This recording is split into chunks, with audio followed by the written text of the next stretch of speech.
The Great Hall of the Galactic Council was bigger than most cities. Thousands of beings from across the galaxy sat in their floating chairs, each one representing their home world. The air hummed with translation devices turning alien languages into words everyone could understand. Today, they were all here to talk about one problem: humans. Ambassador Zethkara of the Vrex Dominion stood up from his chair. His gray skin was covered in scales, and his red eyes glowed as he looked around the room. The Vrex were one of the oldest and strongest races in the galaxy. When they spoke, others listened. "Fellow council members," Zethkara said, his voice carrying across the hall, "we have a growing threat that we can no longer ignore. The humans." A wave of whispers spread through the chamber. Some beings nodded in agreement.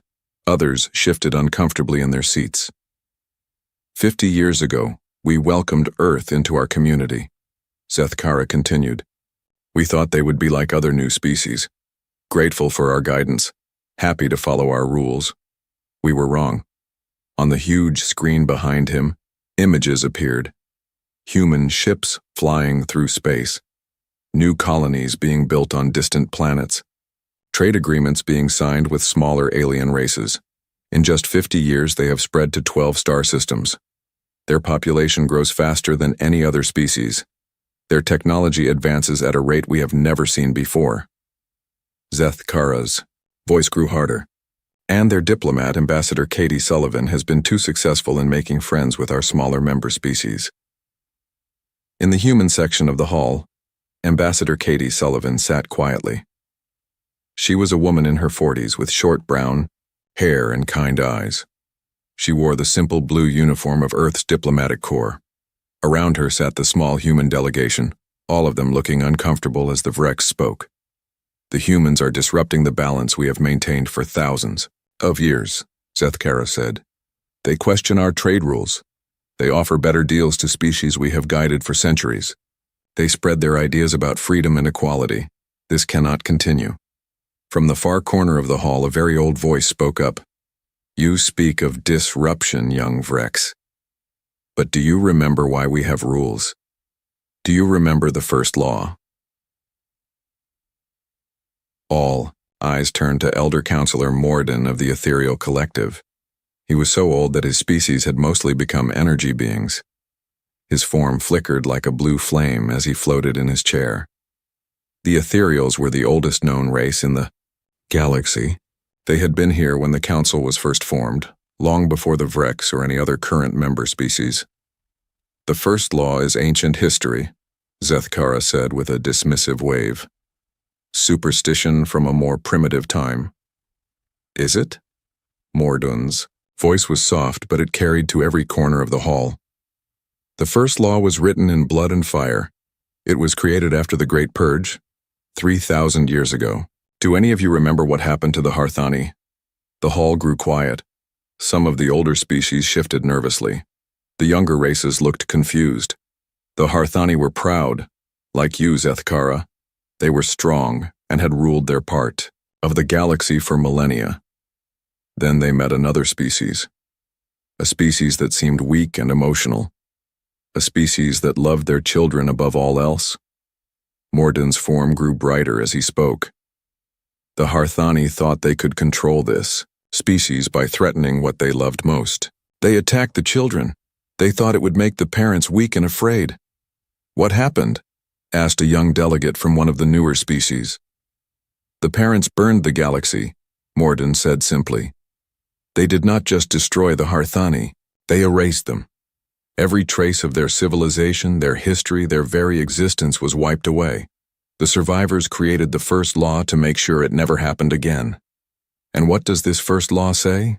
Katie Sullivan asked, speaking for the first time. Morden turned his attention to her. Never harm the young of any species capable of interstellar travel, for their parents will burn the galaxy to ash in response. Zethkara laughed, a harsh sound that echoed in the hall. More superstition. The humans are not the Veltar, they are soft. They value peace above strength. They can be controlled. The Veltar, Morden said quietly. Yes, that was their name. I had almost forgotten. They seemed soft, too, until their children were threatened. But Zethkara was not listening. He had turned back to the council. I propose a simple solution. The humans have 12 colony ships heading to the Kepler 442 system. These ships carry families, children. We intercept them. We make demands. When the humans see that we are serious, they will accept limits on their expansion. You cannot be serious. Katie Sullivan stood up, her face pale. You are talking about threatening innocent families, children. I am talking about preventing a war, Zethkara replied. Better to act now while we still can, than to wait until the humans grow too strong to stop. The debate that followed lasted for hours. Species after species spoke. Some supported the Vrex plan, others had doubts. The smaller species, many of whom had good relationships with humans, argued against it. But the larger, more powerful species saw the humans as a threat to their authority. Elder Morden spoke again and again, trying to remind them of the dangers, but his warnings fell on deaf ears.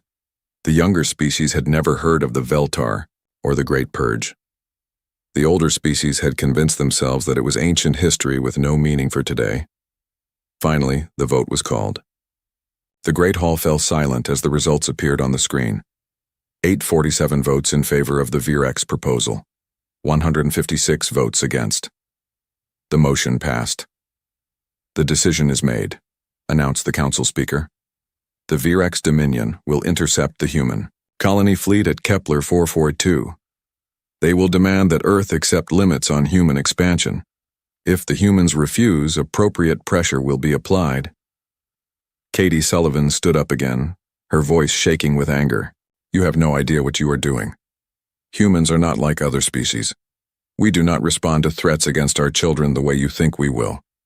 We shall see, Zethkara said with a cold smile. As the council session ended, Elder Morden floated over to Katie Sullivan. I am sorry, Ambassador, I tried to warn them. What really happened to the Veltar? Katie asked quietly. They became something else, Morden replied. Something that the galaxy had never seen before and hoped never to see again. Pray that humans are different. But Katie Sullivan was already thinking about the colony ships, about the families aboard, them, about the children who were now in danger because of a decision made by beings who had forgotten the lessons of history. Far away, in the Kepler system, Captain Jake Morrison was having dinner with his family aboard the UES Horizon. His wife Lisa was telling stories about her work in the medical bay. Their 8-year-old son Danny was excited about seeing their new home world.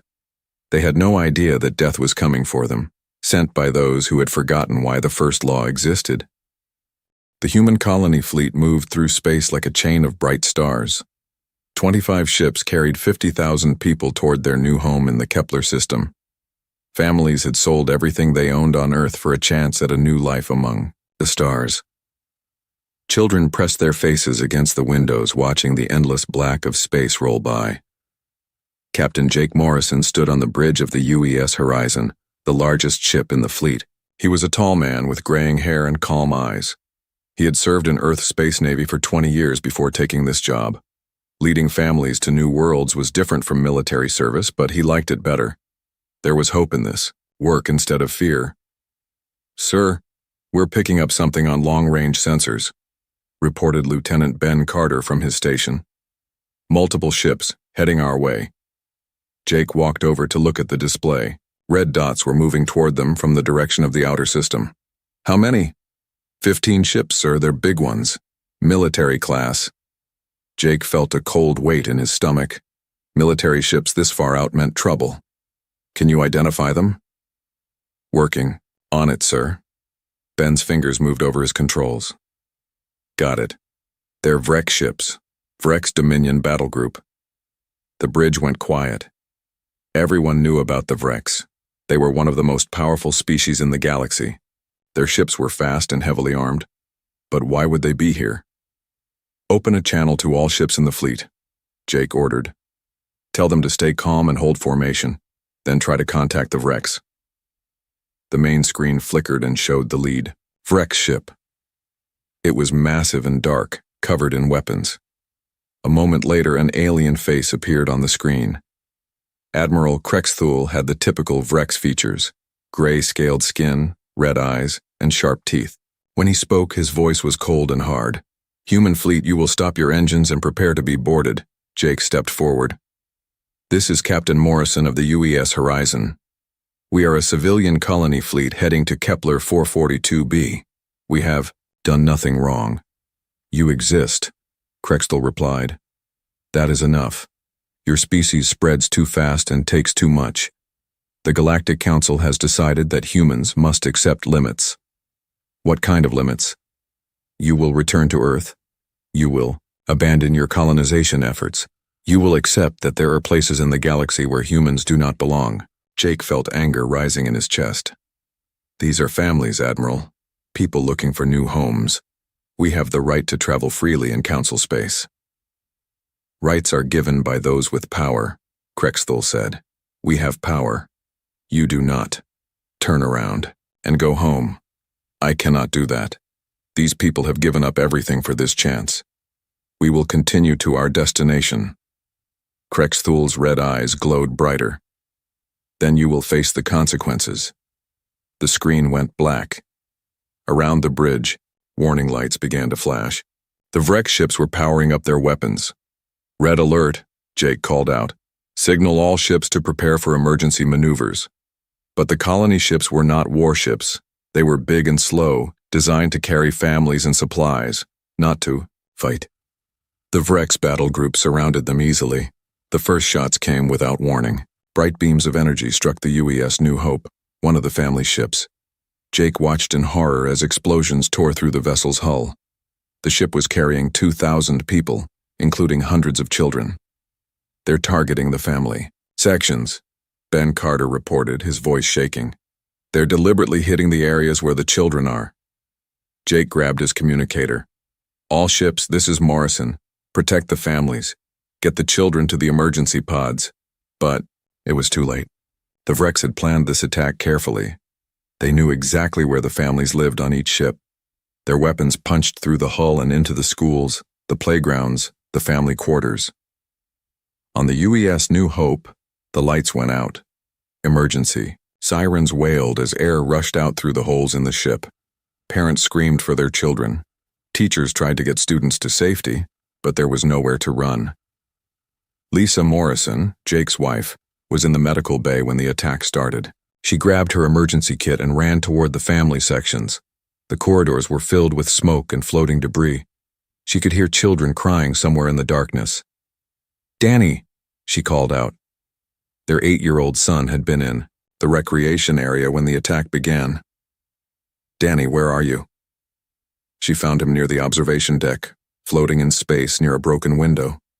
The emergency force field had failed, and the room had lost all its air. Danny's small body drifted among toys and books that had been sucked out into the void.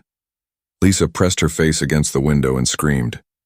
Her son's eyes were closed, his face peaceful, as if he were only sleeping. But she knew he was gone. The cold of space had taken him in seconds. All around the fleet, the same scene played out again and again.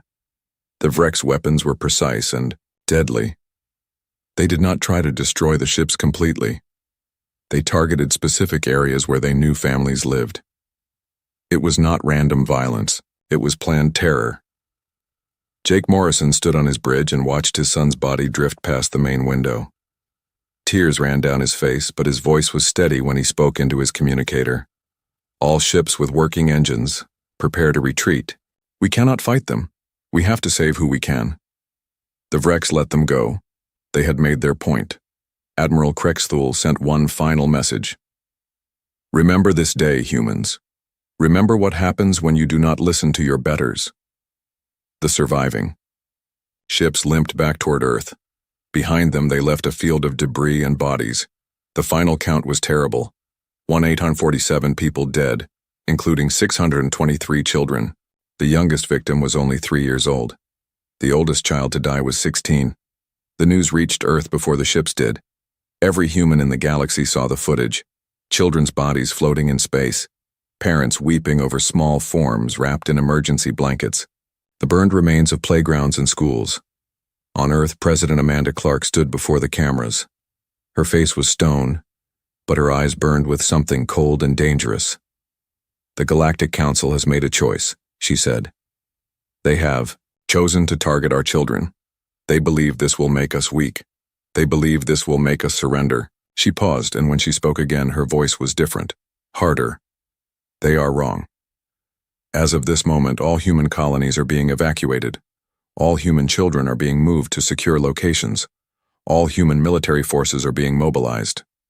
General Robert Hayes, commander of Earth's Defense Forces, began issuing orders. Every ship that could carry weapons was being converted for war.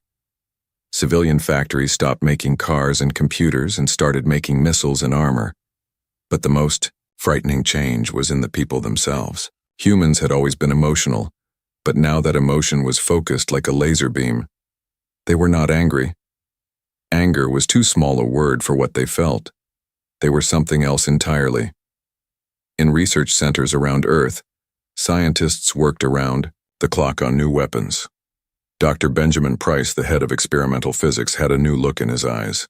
The same look that appeared on every human face when they saw the footage from the colony fleet. "What are you working on?" his assistant asked. "Something that will make sure this never happens again," Price replied. "Something that will teach the galaxy why humans protect their children." On the edge of human space, merchant vessels began disappearing. Vrex trading posts went silent. No one claimed responsibility, but everyone knew. The humans had begun their response.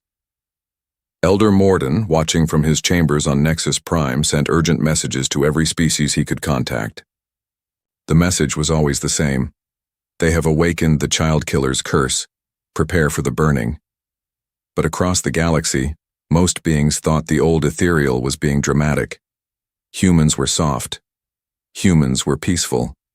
How much damage could they really do? They were about to find out. 3 months after the attack on the colony fleet, strange things began happening across the galaxy.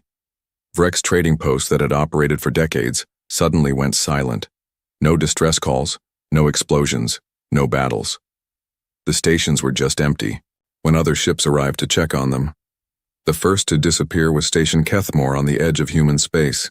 It was a small outpost where Vrex merchants sold weapons and ship parts to anyone with enough credits.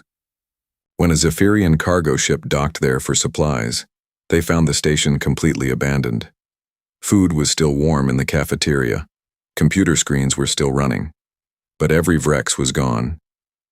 The same thing happened at 12 other stations over the next few weeks. No signs of violence, no damage to the facilities. The Vrex had simply vanished, leaving behind only empty corridors and the smell of fear. Admiral Susan Chen stood on the bridge of the UES Retribution, humanity's newest and most dangerous warship. She was a small woman with short black hair and eyes that seemed to see everything.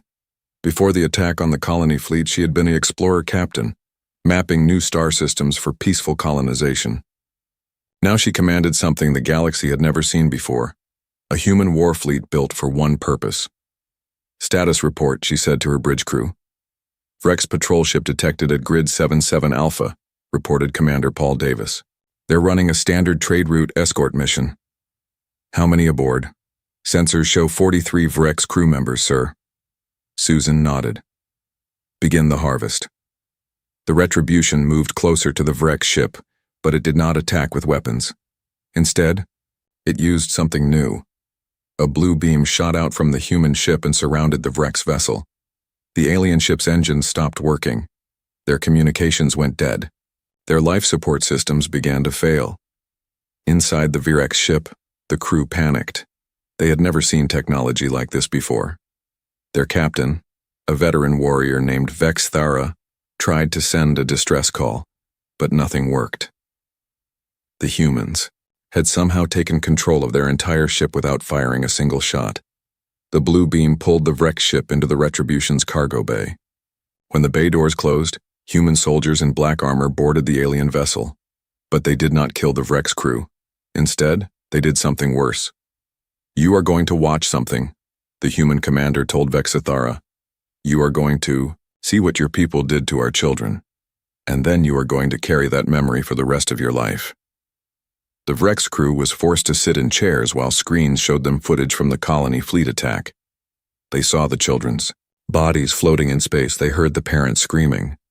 They watched 8-year-old Danny Morrison drift past the camera, his small face peaceful in death. "This is what you did," the human commander said. "This is what your leaders ordered. Now you understand why we are here." After hours of forced viewing, the Vrex crew was released. Their ship was repaired and they were given enough fuel to reach the nearest Vrex world. But they were changed. The horror of what they had seen broke something inside them. Many of them refused to serve in the Vrex military anymore. Some went insane from the guilt. This happened again and again throughout Vrex space. Human ships appeared like ghosts, captured Vrex vessels, showed the crews the footage of dead children, and then released them. It was not traditional warfare. It was something far more effective. Captain Jake Morrison commanded his own ship now, the rebuilt UES Horizon. The name was the same, but everything else was different. This new Horizon was built for war, its hull black as space and covered with weapons that bent the laws of physics. Jake stood in what used to be a recreation room, but now served as a command center for special operations. On the walls were pictures of all 623 children who had died in the attack. In the center was a large photo of his son Danny, smiling and holding a toy spaceship. "Sir, we have located the Vrex colony at Helix Prime," reported Lieutenant Sarah Kim. "Population approximately 50,000. Light defenses." Jake studied the tactical display. Helix Prime was a farming world where Vrex families grew food for their military. It was not a strategic target in normal warfare, but this was not normal warfare. "Begin evacuation protocol," Jake ordered. The UES Horizon appeared in orbit around Helix Prime without warning. Vrex defense satellites tried to lock onto the human ship, but their weapons could not find it. The Horizon existed in normal space and somewhere else at the same time, using technology that Dr. Benjamin Price had developed in the months after the colony attack. Jake opened a communication channel to the planet below. "This is Captain Morrison of the human fleet. You have 24 hours to evacuate this world. Any civilian who remains after that time will be considered a military target."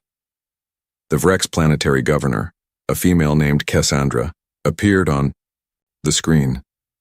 "You cannot do this. We are not soldiers. We are farmers and families." "So were the people on our colony ships," Jake replied. "You have 24 hours. The humans were not bluffing.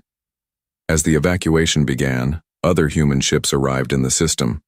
They formed a blockade around the planet, allowing civilian ships to leave but destroying any military vessels that approached. The message was clear. The Vrex could save their people, but they could not save their world. When the time limit expired, the human ships began their work. They did not drop bombs or fire energy weapons. Instead, they released clouds of tiny machines called nanites that ate through metal and stone. The nanites consumed the cities, the farms, the roads, everything the Vrex had built over centuries. Within days, Helix Prime was stripped bare. The nanites left the soil and water untouched, but every trace of Vrex civilization was gone. The planet could support life, but it would take generations to rebuild what had been lost. This pattern repeated across Vrex space. Human forces did not seek to conquer territory. They wanted something more complete, the total destruction of Vrex civilization. Every military base, every government building, every symbol of Vrex power was systematically erased. On Nexus Prime, the Galactic Council watched in growing horror. Ambassador Katie Sullivan, now dressed in black mourning clothes, sat in the human section and said nothing. When other delegates tried to speak with her, she only replied with 4 words: "You killed our children." Councillor Zethkara, who had proposed the attack on the colony fleet, tried to organize a response.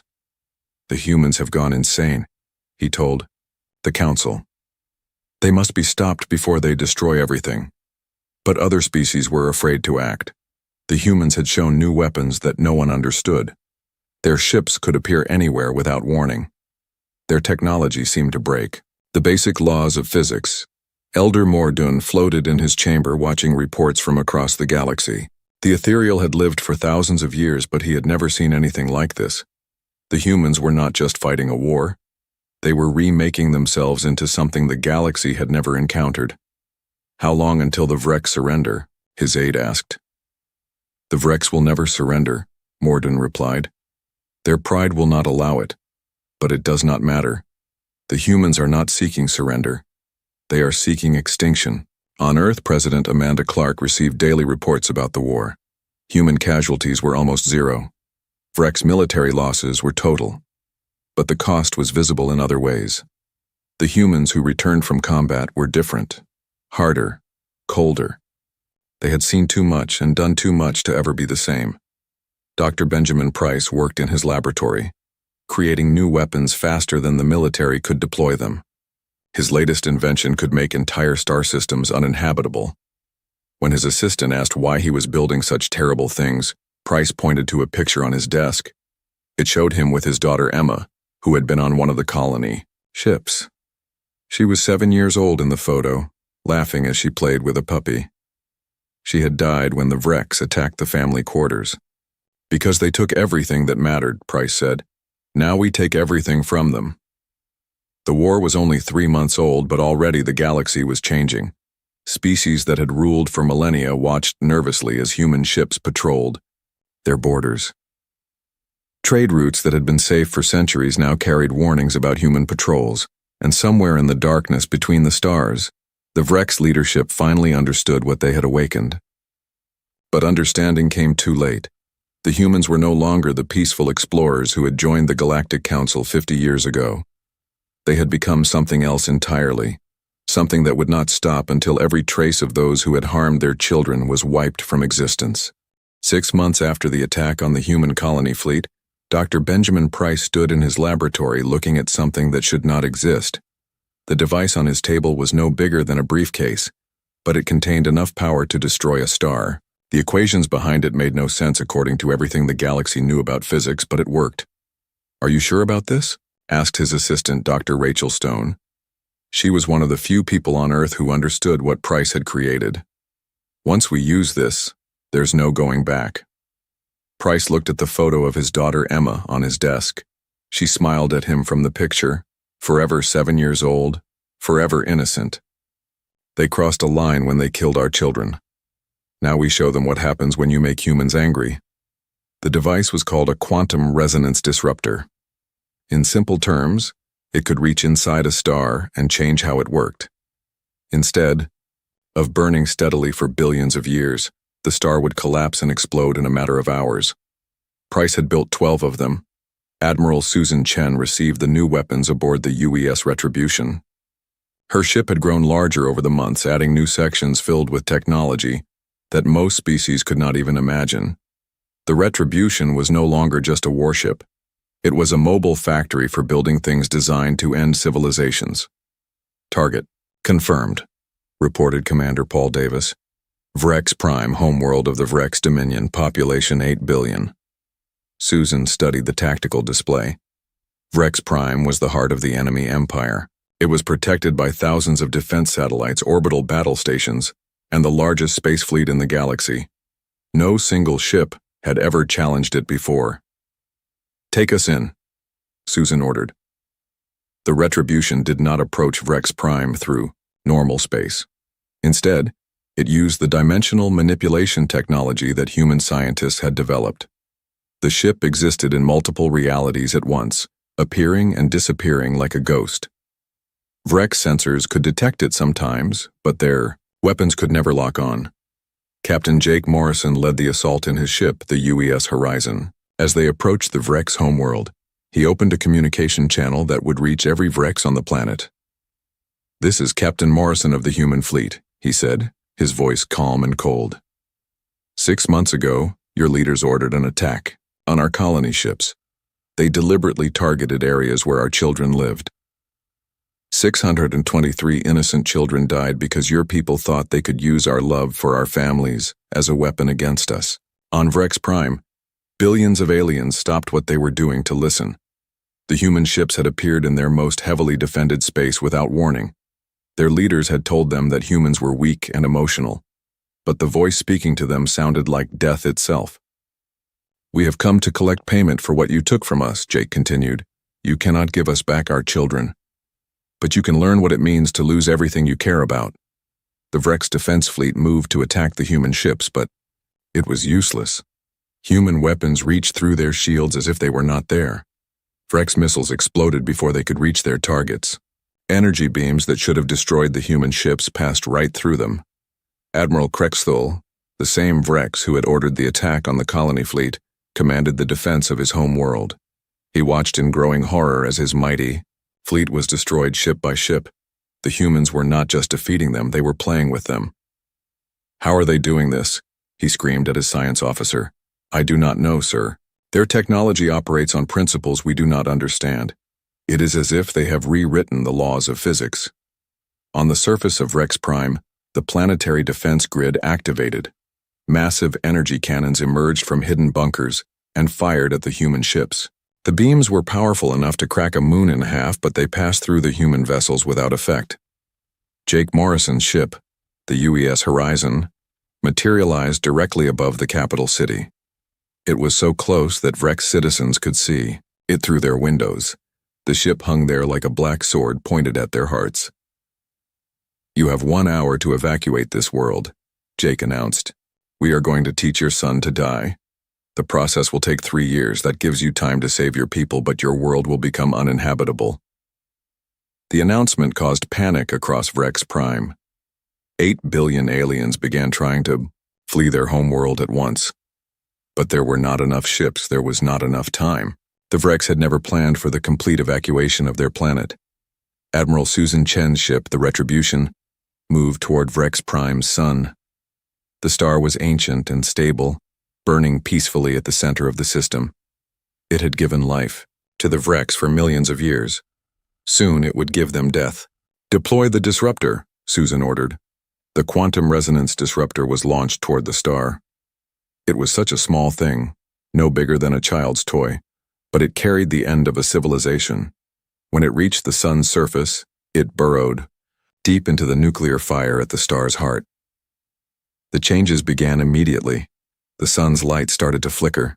Solar flares erupted from its surface. The star's magnetic field twisted and warped. Vrex scientists watching from their observatories realized what was happening and screamed in terror. "They are killing our sun," Dr. Vashitar, the Vrex's chief astronomer, reported to his government. "The humans have somehow destabilized the nuclear reactions at the star's core. The process is irreversible." On Nexus Prime, the Galactic Council watched the events at Vrex Prime in shock. Species that had existed for millions of years sat in their chairs and tried to understand what they were seeing. The humans were not just destroying a planet or even a solar system. They were committing an act of such scale that it challenged the basic order of the galaxy. "This must stop," declared Ambassador Theclon of the Zephyrian Trade Union. "The humans have gone beyond all reason. They are destroying one of the oldest civilizations in the galaxy." Katie Sullivan, the human ambassador, stood up slowly. She had not spoken in the council chambers for months. When she did speak, her voice was quiet, but every being in the hall heard her.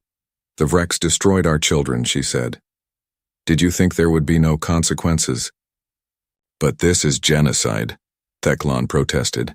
"You are killing billions of innocent beings." "We are giving them time to evacuate," Katie replied.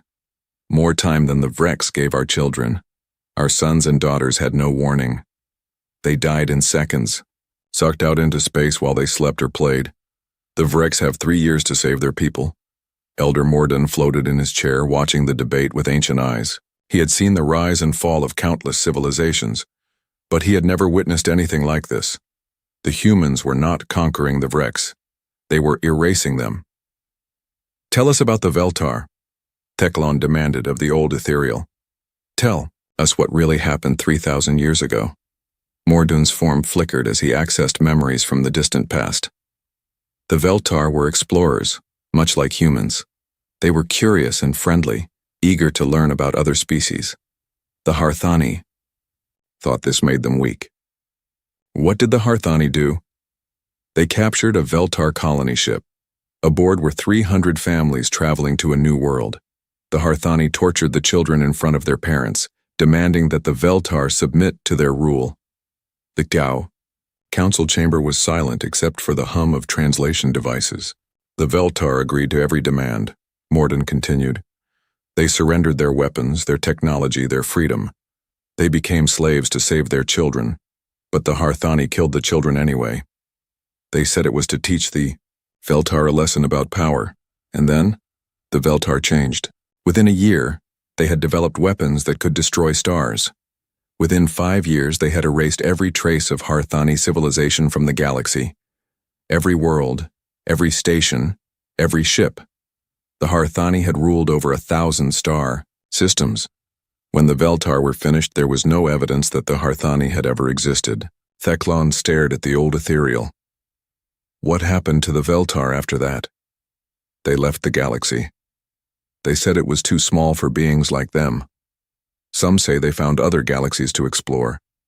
Others believe they transcended physical existence entirely. But before they left, they helped us create the first law. On Vrex Prime, the evacuation continued in chaos. Millions of Vrex crowded onto ships designed to carry thousands. Families were separated. Children cried for parents they would never see again. The lucky ones escaped to other worlds. The unlucky ones remained behind to watch their sons slowly die.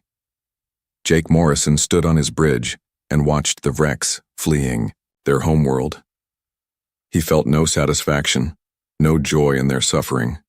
There was only a cold emptiness where his heart used to be. His son Danny was still dead. His wife Lisa spent her days staring at empty space, broken by grief. Victory would not bring back what they had lost, but it would ensure that no other parent would have to feel this pain. Dr. Benjamin Price monitored the quantum disruptor from his laboratory on Earth. The device was working perfectly. Vrex Prime's sun would continue to burn for exactly 3 years, 2 months, and 16 days. Then it would collapse into a black hole, taking the entire system with it. He had 11 more disruptors ready to deploy. The Vrex had other colony worlds, other suns that warmed their children. Price intended to kill them all. 1 year after the attack on the human colony fleet, Vrex Prime's sun began to flicker like a dying candle. The proud home world of the Vrex Dominion was now a cold, empty rock, drifting through space. 8 billion Vrex had been scattered across refugee camps on distant worlds. Their mighty empire was nothing but a memory. But humanity was not finished. The Galactic Council made one last, desperate attempt to stop what they now called the Human Storm. A massive fleet of ships from 50 different species gathered at the edge of human space. It was the largest military force ever assembled in galactic history. Generals and admirals from across the galaxy commanded vessels that represented thousands of years of technological advancement. Admiral Susan Chen met them with a single ship. The UES Retribution hung in space before the enormous alien fleet like a tiny black dot against a wall of steel. The human ship was dwarfed by the massive alien vessels, some of which were the size of small moons, but no one was laughing at the size difference anymore. "This is Admiral Thane of the Combined Galactic Fleet," came the transmission. "You will surrender immediately and submit to galactic justice for your crimes against the Vrex people." Susan Chen stood alone on her bridge. Her crew had been reduced to just 12 humans, but the ship ran itself now. Human technology had advanced so far in the past year that organic beings were barely necessary to operate their vessels. "You want to see a crime?" Susan said into her communicator. "Let me show you one." On the main screen, she displayed footage from the colony ship attack, the same footage that had been burned into the mind of every human alive. Children's bodies floating in space, parents screaming in the darkness. 8-year-old Danny Morrison, drifting past the camera with his eyes closed forever. "The Vrex did this deliberately," Susan continued. "They targeted the areas where our children lived. They killed 623 innocent boys and girls because they thought it would make us weak." Admiral Thane's voice came back, harder now. "That does not justify genocide. You have destroyed an entire civilization." "Have we?" Susan asked. "The Vrex are still alive, scattered, homeless, but alive. We gave them more mercy than they gave our children. The alien fleet began to spread out, trying to surround the lone human ship. But Susan was not concerned. She had come here to teach the galaxy a final lesson. "You want to know what real power looks like?" she said. The UES Retribution activated a weapon that Dr. Benjamin Price had completed just days before. It was called a stellar ignition device, and it could turn any star into a supernova instantly. Susan aimed it at an empty star system 50 light-years away, a system with no planets and no life. The weapon fired. 50 light-years away, a star that had burned peacefully for billions of years suddenly exploded with the fury of creation itself. The explosion was so bright that it lit up the night sky of a dozen worlds. The energy release was equivalent to all the weapons in the Galactic Fleet firing continuously for 1,000,000 years. The alien fleet stopped moving. Every admiral, every general, every being with eyes to see, understood what they were looking at. The humans could destroy stars at will. They could end solar systems with the push of a button. "This is what we could do to your homeworld," Susan said quietly. "This is what we could do to every star in the galaxy. But we will not, because we are not like you. We do not hurt innocents for political gain." Admiral Thane's reply came after a long silence. "What do you want?" "The Galactic Council is finished," Susan replied. "It has proven that it cannot protect the innocent or control its own members. You will form new governments. Governments that recognize human authority over galactic law. And if we refuse?" Susan looked at the massive alien fleet surrounding her ship. Thousands of vessels, millions of alien beings, all of them helpless before human technology. "Then we will become the monsters you think we are," she said. "And every star in the galaxy will burn." One by one, the alien ships began to power down their weapons. The great fleet that had come to stop humanity instead became the first to surrender to it. On Earth, President Amanda Clark stood in the memorial garden where the names of all 623 dead children were carved in black stone. Danny Morrison's name was there, along with Emma Price and hundreds of others. She read each name every morning, reminding herself why humanity had changed so much. Elder Morden arrived on Earth 3 days later. The ancient ethereal had requested a private meeting with the human leadership. He floated in his chair in the memorial garden, his energy form flickering in the morning light. "You have done it," he said quietly. "You have become what the Veltar became, the galaxy's new masters." President Clark sat on a bench beside Danny Morrison's memorial stone. "We never wanted this. We wanted to explore, to learn, to make friends among the stars. But they took that choice away from you," Morden replied. "They forced you to become something else." "The Vrex leadership is still alive," Clark said. "Admiral Krexthul and the others who ordered the attack. They live in exile on the Outer Rim. Sometimes I think about sending ships to find them. But you have not. No. Killing them would not bring back our children. It would just make us more like the monsters we fought against." Morden studied the memorial garden. Each stone represented a small life cut short, a future that would never exist. "What will you do now? You have the power to rule the galaxy. Will you use it?" "We will use it to protect," Clark replied. "Human fleets will patrol the shipping lanes. We will ensure that no species ever again uses children as weapons of war. The galaxy will be safe. And if another species rises to challenge you?" Clark's eyes grew cold. "Then they will learn the same lesson the Vrex learned. There are lines that cannot be crossed." Captain Jake Morrison now commanded the memorial fleet that guarded the site where the colony ships had been attacked. His ships floated in the same space where his son had died, watching over the debris field that had been turned into a monument. Every piece of wreckage from the attack was preserved exactly where it had been found. Jake stood in his quarters, looking out at the stars. On his desk was a photo of Danny, and beside it was his son's journal. The final entry, written the day before the attack, still broke his heart every time he read it. "Going to see the new worlds today. Dad says we'll build cities and make friends with aliens. I hope they like us." A soft knock came at his door. "Come in," he called. Lisa Morrison entered. His wife looked older now, her hair gray and her face marked by sorrow. She rarely spoke, anymore, spending most of her time in the medical bay treating refugees and survivors. "The new ships arrived today," she said. 100 more vessels to add to the memorial fleet. Jake nodded. "Good. The galaxy needs to remember what happened. Here." Lisa moved to stand beside him at the window. "Do you think Danny would understand what we became?" Jake was quiet for a long moment. "I think he would understand why we did it, whether he would approve." Jake's voice broke slightly.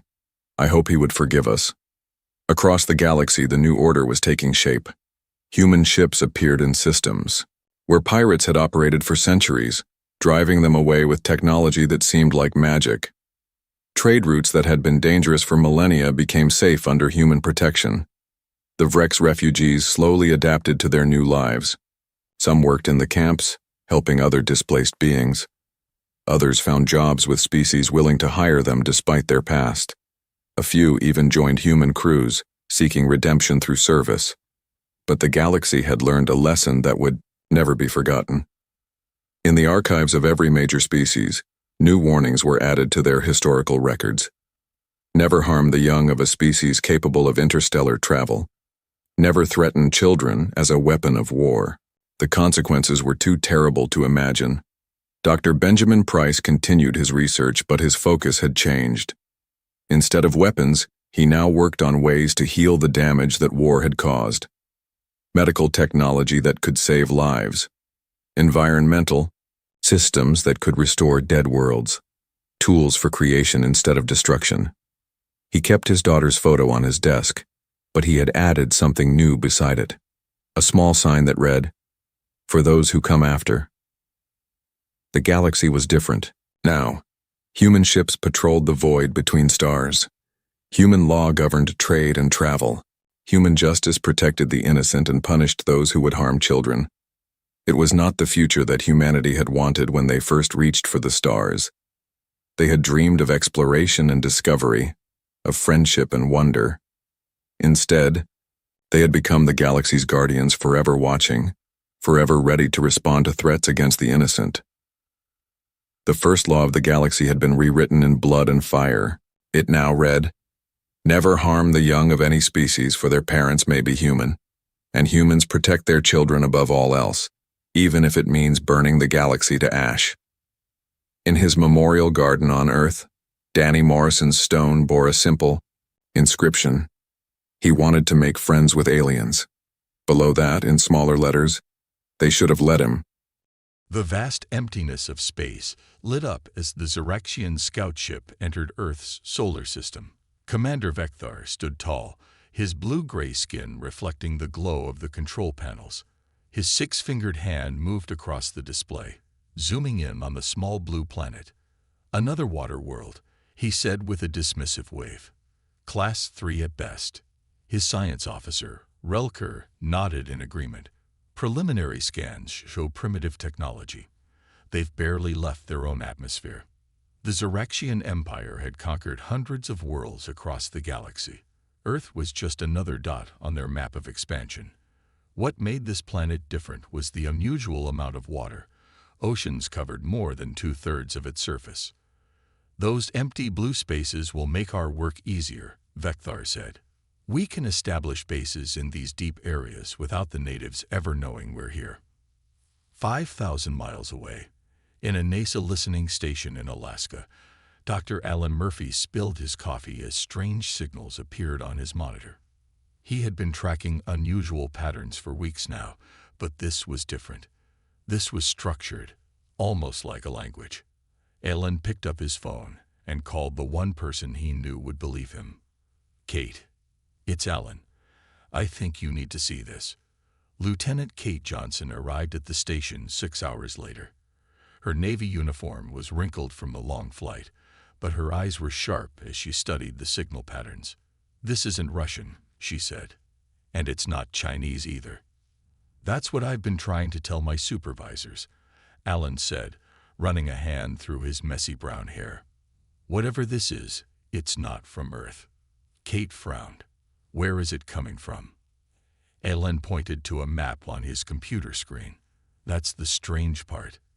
It's coming from the Mariana Trench, the deepest part of the ocean. Meanwhile, the Zuraxian scout ship hovered above the Pacific Ocean. Under the cover of night, a smaller vessel detached and plunged into the dark waters. It descended rapidly, pressure building against its reinforced hull as it sank deeper than any human vessel had ever gone. "Outpost location secured," reported the pilot. "Beginning construction of Theta 9. Over the next week, the Zuraxians built their research station in the crushing depths of the trench. Their engineers worked quickly, establishing a base from which they could study Earth without detection. "The natives will never find us here," Veltar said as he toured the completed facility. "Their primitive submarines would be crushed long before reaching this depth." What the aliens didn't understand was that Earth's oceans were not the empty, lifeless spaces they appeared to be from orbit. They were teeming with life, much of it still unknown even to humans. On the third day after the base was completed, a Zuraxian researcher went missing during a sample collection mission. The only evidence of what happened was a massive dent in the outer airlock door and strange marks that looked like teeth. "Impossible," Veltar said as he examined the damage. "No life form could survive the pressure at this depth, let alone possess jaws strong enough to do this." Up on the surface, the fishing vessel Northern Star rocked in the waves above the Mariana Trench. Captain Greg Peterson checked his sonar equipment again, confused by the readings. "Lisa, come look at this," he called to the ship's marine biologist. Dr. Lisa Wright leaned over his shoulder, her brow furrowing as she studied the screen. "That can't be right. There's something down there that's moving, and it's massive. Could it be a whale?" Greg asked. Lisa shook her head. "No whale dives that deep. Whatever it is, it shouldn't exist." As night fell over the Pacific, both humans and aliens were unaware that they were about to learn a terrifying truth. Earth's oceans held secrets darker and more dangerous than either species could imagine, and something ancient had just been disturbed from its slumber. Back in his Alaska station, Alan Murphy plotted the strange signals on a map and noticed they were moving. Something was happening in the deepest part of the ocean, and he was determined to find out what. "Kate," he said into his phone, "I think we need to get a submarine down there." Veltar stood before Commander Veltar, his normally steady hands trembling slightly. Another researcher had vanished during the night shift. That made 3 missing in just 1 week. "The bite marks on the outer doors are larger this time," Veltar said, showing images on his tablet. "Whatever is out there is growing bolder." Veltar's eyes narrowed. "Impossible. Our scans showed nothing could survive at these depths." "Our scans were wrong," Veltar replied simply. "This planet's oceans contain life forms we've never seen before. Above them, on the choppy surface of the Pacific, the Northern Star rocked in the growing waves." Greg Peterson frowned at his sonar equipment, which had been acting strangely for days now. The screen showed shadows where there should be none, moving in patterns that made no sense. Lisa Wright joined him at the controls, her face pale in the blue light of the monitor. "The water samples are strange," she said. "I'm finding metal particles that don't match any known element on Earth." Greg looked up at her. "What are you saying?" "I'm not sure," Lisa admitted, "but whatever is happening down there isn't natural." The ship's radio crackled to life. Other fishing vessels in the area reported equipment failures, strange noises, and massive shadows passing beneath their hulls. Something was disturbing the entire region. At NASA, Alan Murphy hadn't slept in 36 hours. The signals from the Mariana Trench had changed, becoming more frequent and complex. He'd mapped them across a timeline and noticed a pattern. "They're searching for something," he told Kate when she arrived with coffee and sandwiches. "The signals move in a grid pattern, like they're hunting." Kate set down the food and studied his work. Her Navy training told her one thing: this was not a natural phenomenon. "We need to get eyes down there," she said. "Real eyes, not just sonar." Alan nodded. "I've called in a favor. Sam Baker is bringing his deep-sea research submarine. It can go deeper than anything else we have access to. Deep in the trench, the Zuraxians were reaching the same conclusion. They needed to see what was hunting them. Veltar authorized a special team to venture outside the base in reinforced suits. They carried weapons designed specifically for underwater combat, harpoon guns that fired plasma-tipped spears. Record everything, Veltar ordered as the team prepared to exit through the airlock. The Empire needs to know what we're facing. The team of 4 Zuraxian soldiers moved cautiously into the dark water. Their helmet lights cut through the blackness, revealing a landscape more alien than many planets they had conquered. Strange creatures scuttled away from the light. Translucent fish with needle-like teeth, squid with glowing skin, and crustaceans with armor thicker than Zuraxian battleplate. This planet has more oceanic biodiversity than 12 of our controlled worlds combined. The team leader reported back. Wait. Movement at 3 o'clock. Something big. The transmission cut off with a scream. The camera feed showed a blur of movement, then static. None of the team returned to base. On the surface, Sam Baker arrived with his specialized submarine, the Abyss Diver. It was small but built to withstand the crushing pressure of the deep ocean. We can go down to about 35,000 feet, he explained to Alan and Kate as they loaded equipment. Not quite to the bottom of the trench, but close enough to see what's going on. What none of them realized was that the Zuraxians had set up detection grids.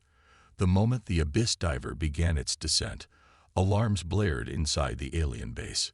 Human vessel approaching, a technician reported to Veltar. Projected course will bring it within visual range of the base. Veltar pounded his fist on the console. Impossible. Their technology shouldn't allow this. Should we destroy it? Relkir asked. Veltar hesitated. No, the Empire protocol is clear. No contact with natives unless absolutely necessary. Power down all non-essential systems. We will observe them silently. As the Abyss Diver descended into the crushing darkness, its lights illuminated things no human had ever seen before. Sam carefully photographed everything, unaware that his cameras had captured the edge of a structure that didn't belong in Earth's oceans.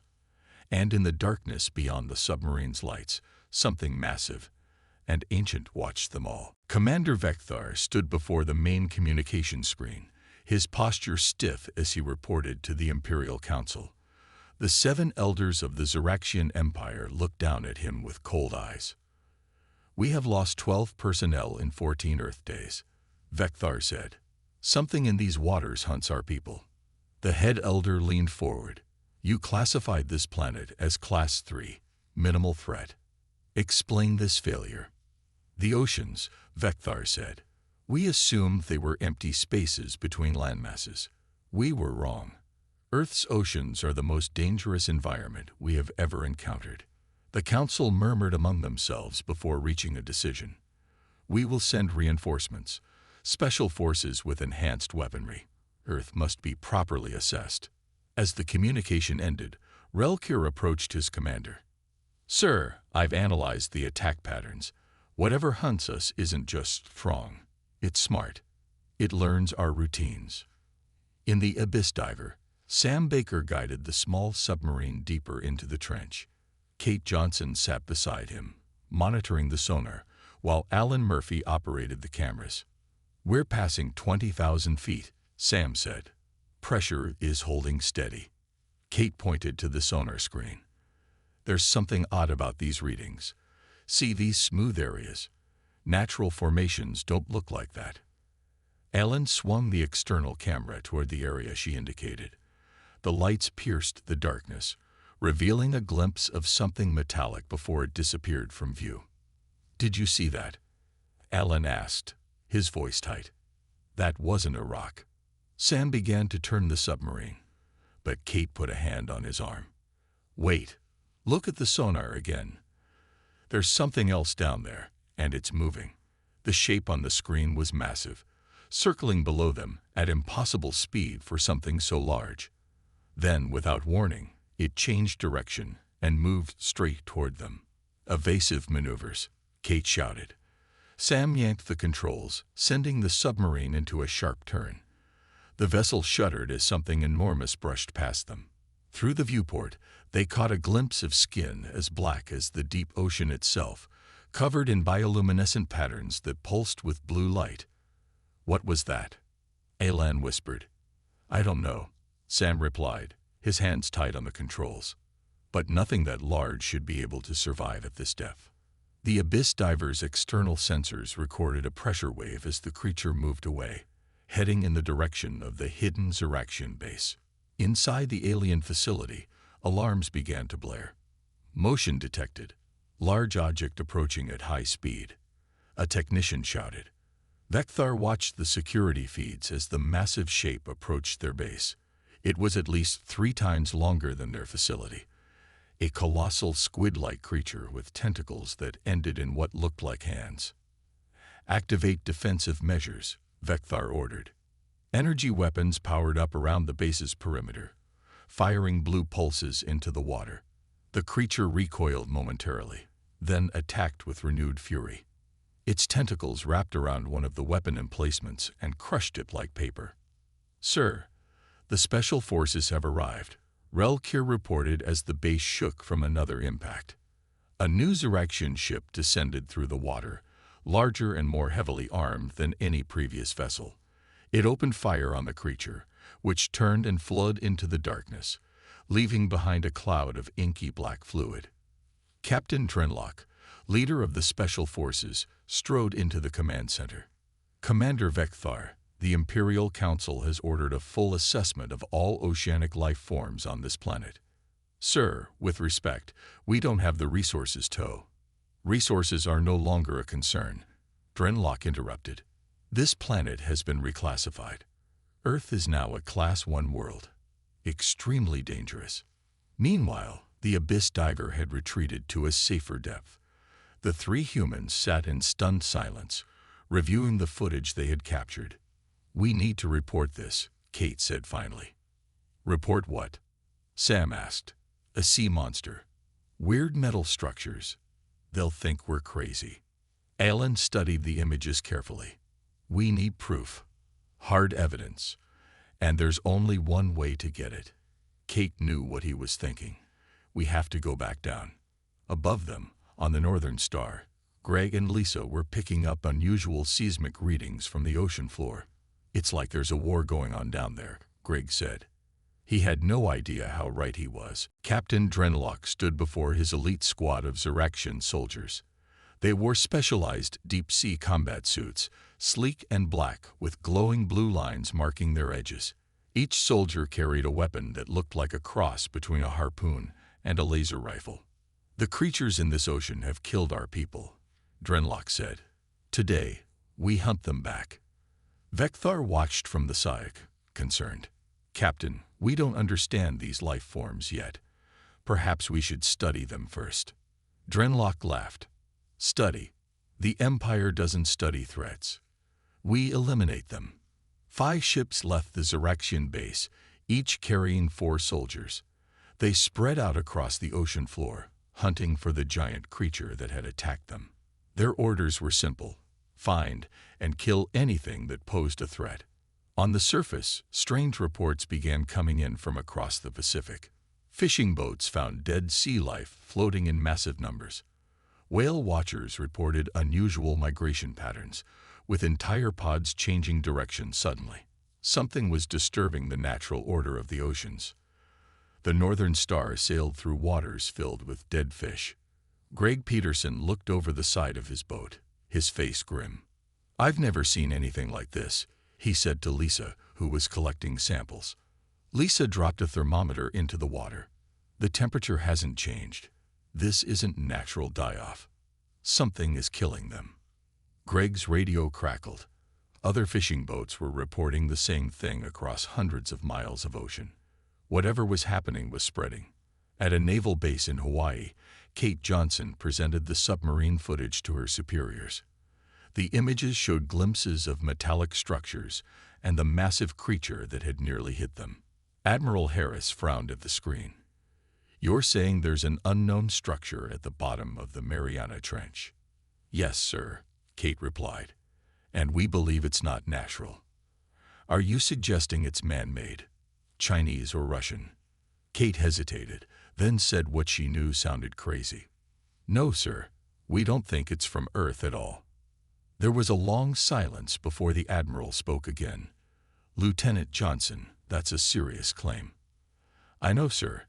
That's why we need to go back down with more resources. Something is happening down there that could affect national security.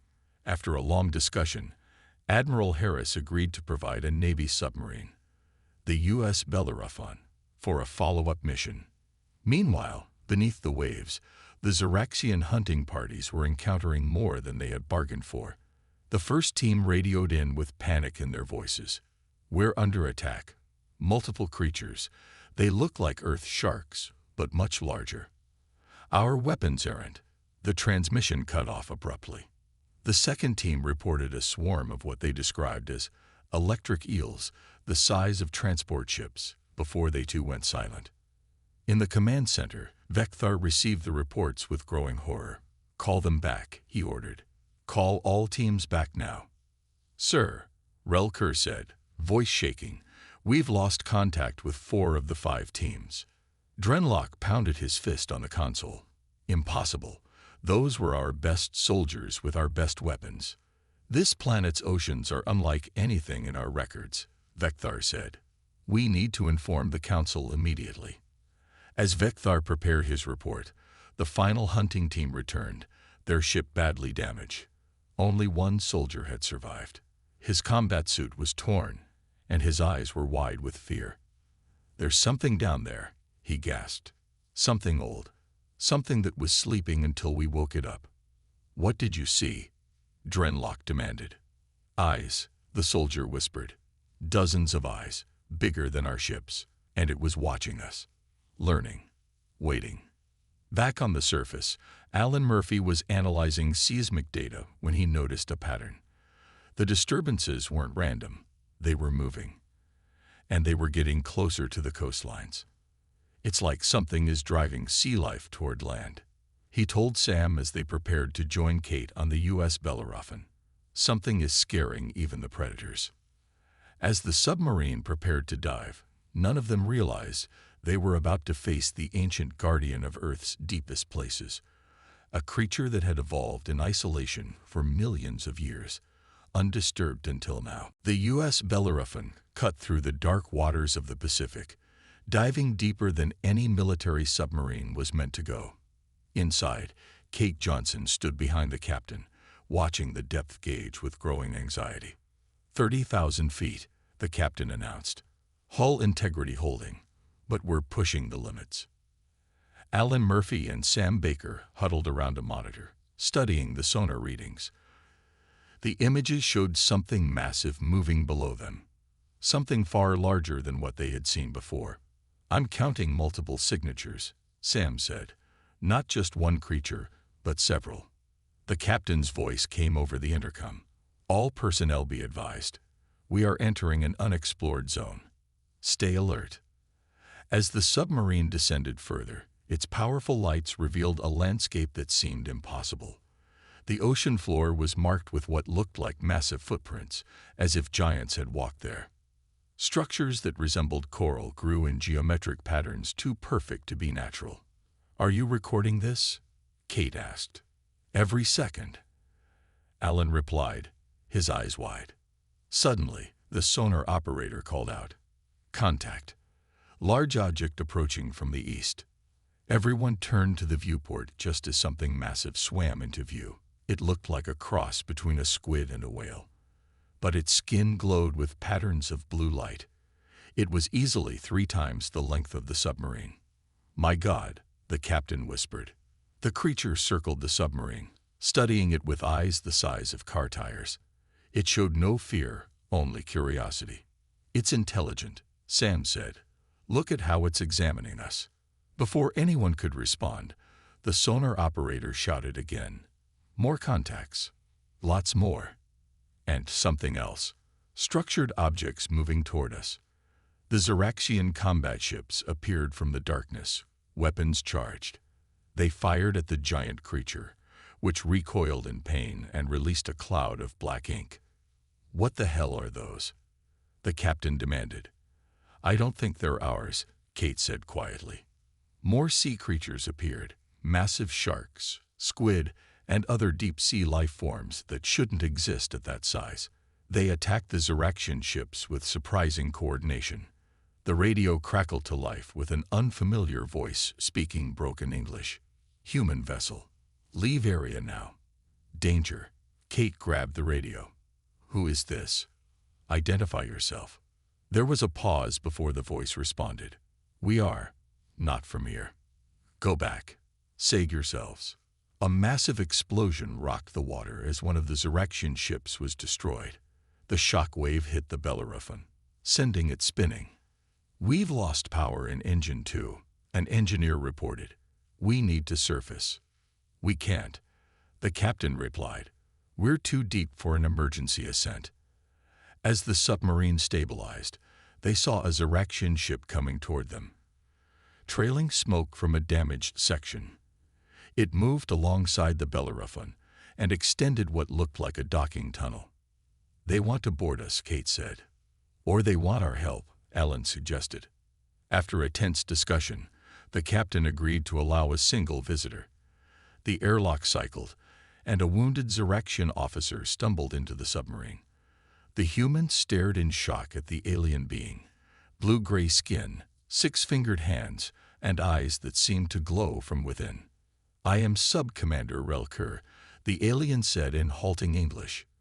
Your world, your ocean, has awoken something ancient, something we call leviathans. What are those creatures? Sam asked. Guardians, Relker replied. They protect something, deeper. We disturbed their territory. Now they hunt us all. On the screens, they watched as more Zuraxian ships were torn apart by the sea creatures.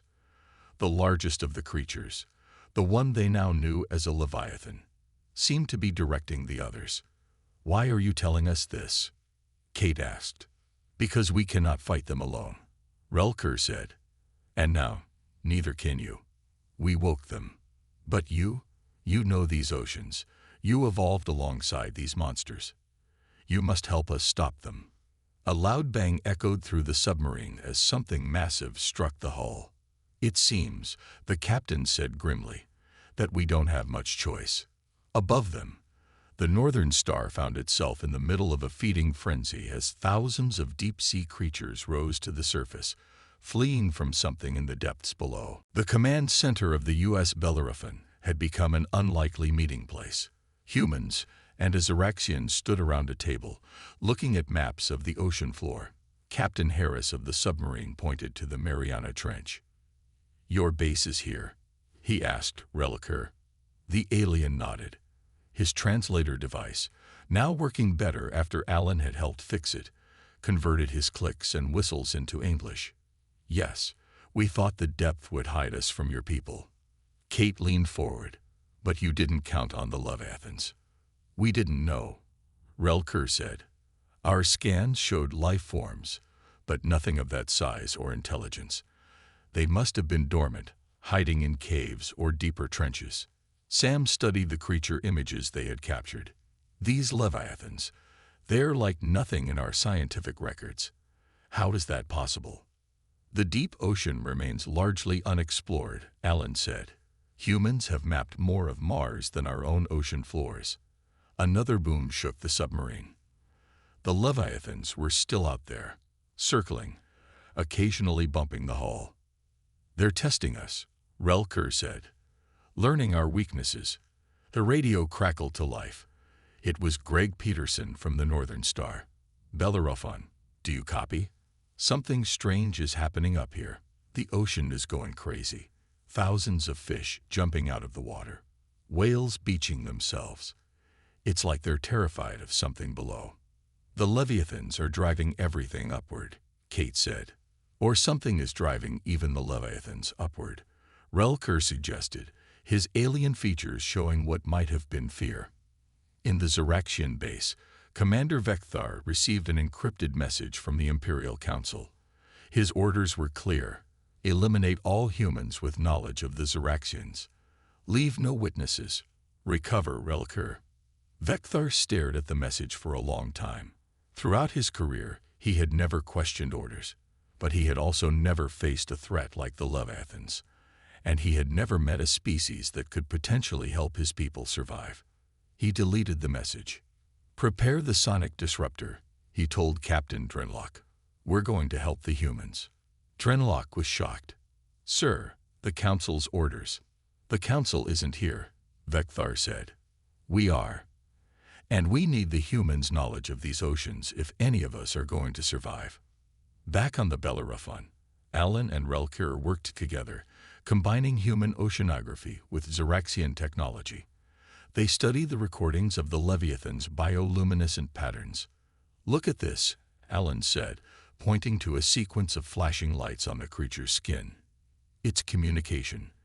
They're talking to each other." "Similar to our own deep space signaling," Relkir agreed, "but using light instead of radio waves." "If we could decode it," Kate suggested, "maybe we could communicate with them, or disrupt their coordination." Sam added. The submarine shook again, harder this time. A warning alarm blared. "Hull breach in Section 4. The intercom announced. Emergency seals activated. Through the viewport, they saw a massive tentacle wrap around the front of the submarine.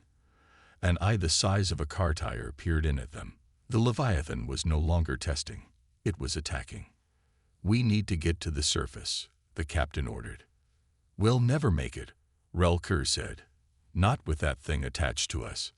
Just as hope seemed lost, a powerful sound wave hit the submarine. The humans clutched their ears in pain despite being inside the hull. The Leviathan released its grip, recoiling as if in agony. A Zuraxian ship appeared, firing pulses of energy that weren't aimed to kill, but to repel. "Veltar," Relkir said with surprise. "He's using a sonic disruptor. It affects their nervous systems." The Leviathan retreated, joined by others of its kind. They formed a defensive circle, their bioluminescent patterns flashing rapidly. "They're planning something," Kate said. The radio came to life with Commander Veltar's voice. "Human vessel, this is Commander Veltar of the Zuraxian Empire. We offer temporary alliance against common threat. Please respond." As the captain reached for the radio, Alan studied the Leviathan's patterns with growing concern. "Wait," he said. "I don't think they're planning an attack. I think they're calling for help." In the deep darkness beyond their lights, something even larger began to move. The U.S. Bellerophon and the Zuraxian ship hung side by side in the dark water. On the submarine's bridge, Commander Veltar stood face to face with Captain Harris. Despite their differences, both leaders understood the gravity of their situation. "Your sonic disruptor," Captain Harris said. "Can it be modified to work on a larger scale?" Veltar nodded. "Yes, but we would need to increase its power. Our ship's energy reserves are low after the battle." "The submarine has nuclear power," Kate suggested. "Could we connect them somehow?" Alan and Relkir had been studying the bioluminescent patterns of the leviathans. Alan pointed to his computer screen. "Look at this." The patterns changed right before the larger creature appeared. "A warning call," Relkir said, "or a distress signal." Sam had been monitoring the sonar. Whatever they called is massive. The sonar can't even capture its full size. The captain made his decision. "We need to retreat to a safer depth and regroup. We'll take the Zuraxians aboard and—" A powerful force hit both vessels, sending them tumbling through the water. The lights flickered as emergency systems activated. "What was that?" Kate asked, picking herself up from the floor. The sonar operator's voice shook. "Sir, it's moving beneath us. It's larger than anything I've ever seen." Through the viewport, they caught glimpses of something ancient and terrifying. It had the basic shape of a squid, but was covered in what looked like armor plating. Its tentacles were thick as trees and ended in claw-like appendages, but most disturbing were its eyes, dozens of them, glowing with an intelligence that seemed impossibly old. "The Alpha Leviathan," Veltar whispered. The creature moved with surprising grace for its size. It herded the smaller leviathans like a shepherd with a flock. directing them away from the human and alien vessels. It's not attacking us, Alan realized. It's protecting them from us. Captain Harris ordered both vessels to maintain position. Let's not provoke it. Too late for that, Relker said. We invaded its territory. We hunted its kind. The Alpha Leviathan circled them once more, then began to descend deeper into the trench. The smaller Leviathans followed. They're retreating, Sam said with relief. But Alan shook his head. No, they're leading us somewhere. Look at the pattern of their lights. It's a repeated sequence, like an invitation. Or a trap, Captain Drenlock growled. Commander Veltar studied the creatures. We came to this planet seeking knowledge. Perhaps this is our chance to gain it. After a tense discussion, both human and Zuraxian leaders agreed to follow the Leviathans deeper, but with weapons ready.